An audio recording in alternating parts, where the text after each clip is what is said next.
jusqu'à présent, Selou n'a pas reçu de convocation. Maître B a donné la réponse à la lettre. Il a renvoyé la lettre aussi à l'huissier de justice. Et il s'est débarrassé de la lettre parce qu'il estime que c'est pas à lui on doit adresser cette convocation. Parce qu'il y a Sidia Touré qui commence à être cité de plus en plus. Il y a Selou qui doit venir parce qu'on en a parlé hier. La lettre n'a pas... la convocation n'a pas respecté la procédure, mais n'empêche, ils vont revoir ce qu'ils ont fait, ils vont revoir leur fusil d'épaule, ils vont faire correctement les choses, et puis Selou va se présenter. Mais là, seulement qu'on ne peut pas le garder. Ils pensent que ça va être difficile de garder Selou comme ils l'ont fait avec les autres. Parce que la différence est que les Kassori sont ceux qui ont été renversés, donc ils sont encore en situation de faiblesse. Selou, c'est un peu différent et c'est un poids complètement différent des autres. Je dis encore une fois, pour que Selou parte en prison, il va falloir qu'il y ait vraiment des preuves irréfutables, même pour le détenir à titre provisoire, alors que pour les Kassori c'était un peu plus facile parce qu'aujourd'hui encore les gens sont partagés. Est-ce que c'est solide, est-ce que c'est pas solide? Pour Selou, lorsqu'on décidera de le mettre en prison, ce sera vraiment des preuves irréfutables, de sorte que même ces militants disent là c'est vraiment il n'y a rien. Si pour Selou, s'il faut quand même contrôler et auditer la gestion pendant les 11 ans dans le gouvernement, et est-ce que c'est épargné? Parce que au moins en Guinée, on sait qui est venu au gouvernement et qui est parti avec quoi. Non, tu sais, moi je ne vais pas aller dans l'excès. Aujourd'hui, non, je réponds à la question. C'est des questions. Oui, c'est des questions. Tu veux que je pose? Tu veux que je réponde à la question? Non, justement, c'est une gestion, on doit auditer, c'est une gestion qui est contrôlée. Et aujourd'hui, la CRIEF s'est inscrite dans l'optique de poursuivre ces personnes qui ont eu à toucher la manne financière de la Guinée. Est-ce que ceux qui ont géré pendant des temps, même si c'est au-delà de ces 11 ans, parce que les gens pensent que la CRIEF, ce ne sont que les 10 ans. Aujourd'hui, les cellules qui sont citées, il y a à peu près 15 ou 20 ans en arrière. Mais est-ce que c'est pas cette gestion de la République qu'on est en train d'auditer aujourd'hui?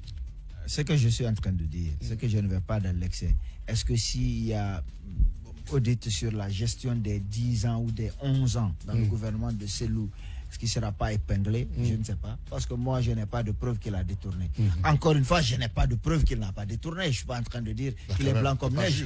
Voilà, je ne suis pas en train de dire qu'il est blanc comme neige. Mais je ne suis juste pas en train de dire non plus qu'il est coupable de quoi que ce soit. Moi, je suis de ceux qui estiment qu'il faut respecter la présomption d'innocence. Est-ce que aujourd'hui, c'est sur les 11 ans? Je pense que c'est pas ça. On parle de détournement de deniers publics, on parle de corruption d'argent public, on parle d'enrichissement illicite. Mais je pense aussi que c'est plus dans le cadre de l'affaire Erguiné qu'il va être entendu.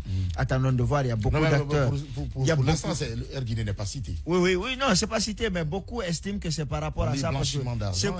C'est Selou, on a parlé de Erguiné, on a parlé également des rails. C'est souvent autour de ça que son nom est cité comme étant quelqu'un qui aurait pillé, bien entendu, les biens publics. Alors, attendons de voir comment tout ça va se passer, mais je ne peux pas vous dire aujourd'hui s'il sera audité, s'il sera inculpé ou pas, ou si c'est quand sa gestion est auditée, est-ce que Selou sera pris dans les mailles du filet et puis il sera reconnu comme étant un homme corrompu.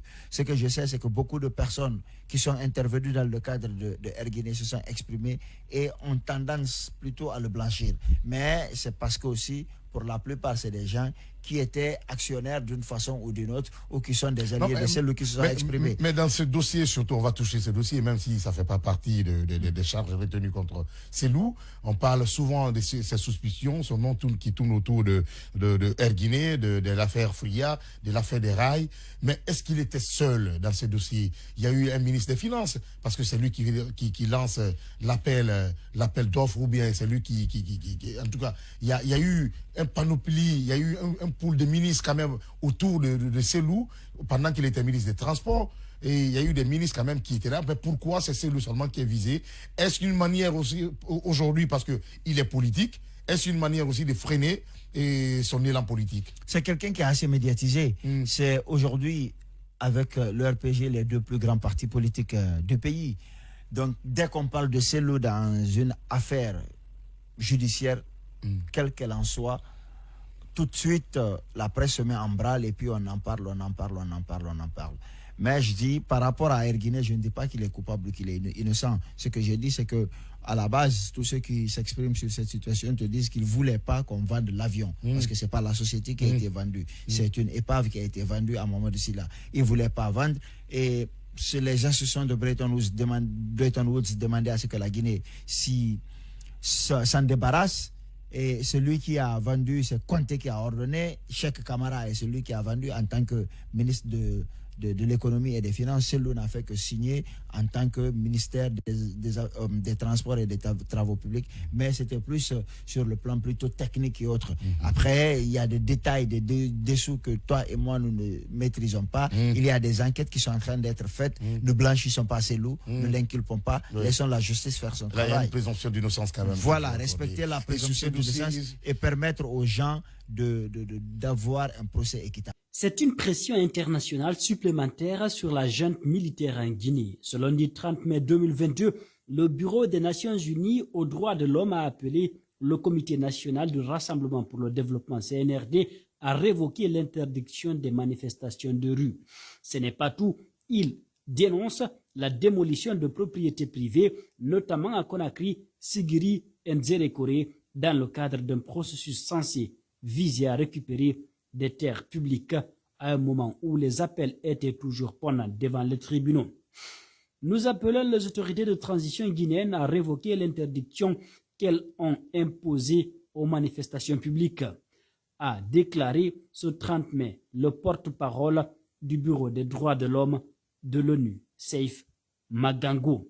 Selon l'ONU, ces mesures violent les normes internationales relatives aux droits de l'homme et constitue un recul sur la voie du renforcement de la démocratie et de l'état de droit.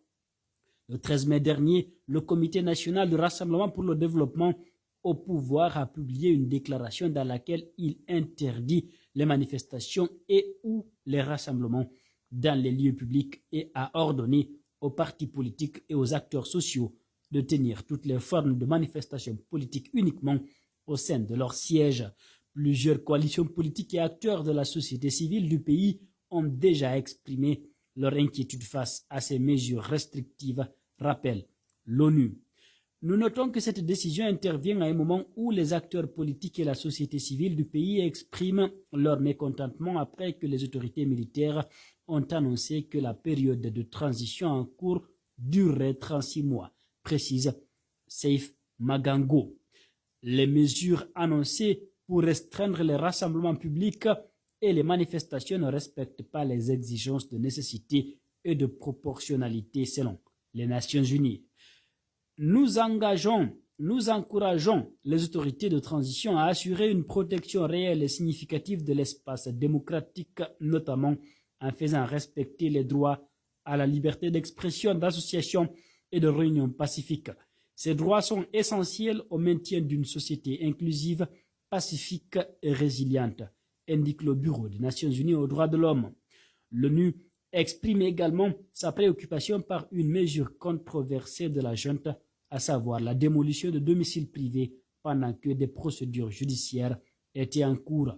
Nous sommes également préoccupés par une autre mesure prise par les autorités de transition. Récemment, ils ont ordonné la démolition de propriétés privées, notamment à Conakry, Sigiri et Nzerekore, dans le cadre du processus censé viser à récupérer des terres publiques à un moment où les appels étaient toujours pendants devant les tribunaux.